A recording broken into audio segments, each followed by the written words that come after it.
Program Avocado sadrži veliki broj modela isprava u svojoj bazi i taj broj se periodično povećava. Ali, može se desiti da vam je neophodan poseban model koga možete i sami napraviti. Iz baze modela izaberite model koji je najpribližniji vašim potrebama. Primjera radi, mi smo uzeli model overa potpisa fizičkog lica, a dopunit ćemo ga sa još jednim fizičkim licem i punomoćnikom fizičkog lica. Prvo ćemo odrediti mesto gdje želimo da ubacimo novo fizičko lice. Zatim ćemo selektovati postojeće lice i desnim klikom miša otvoriti meni iz koga ćemo odabrati opciju kopiranja. Selektujemo prazno mesto i desnim klikom ponovo otvorimo meni iz koga biramo opciju Paste.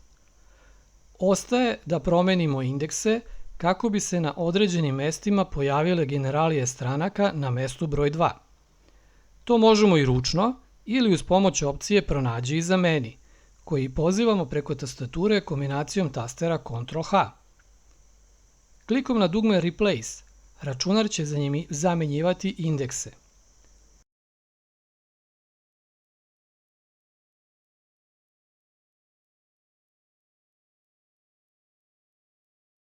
Drugi način dodavanja stranaka je kopiranjem iz nekog dokumenta koji smo ranije pripremili. Mi imamo poseban dokument koji smo napravili u programu Notepad. Ako želite ovaj dokument vam možemo poslati.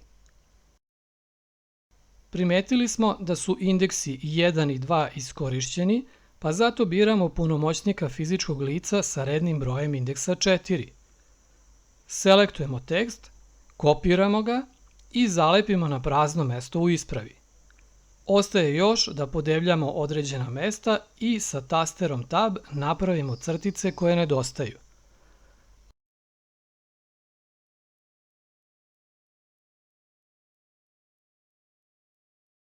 Ako želite, ovaj model isprave možete sačuvati i koristiti ga i neki drugi put.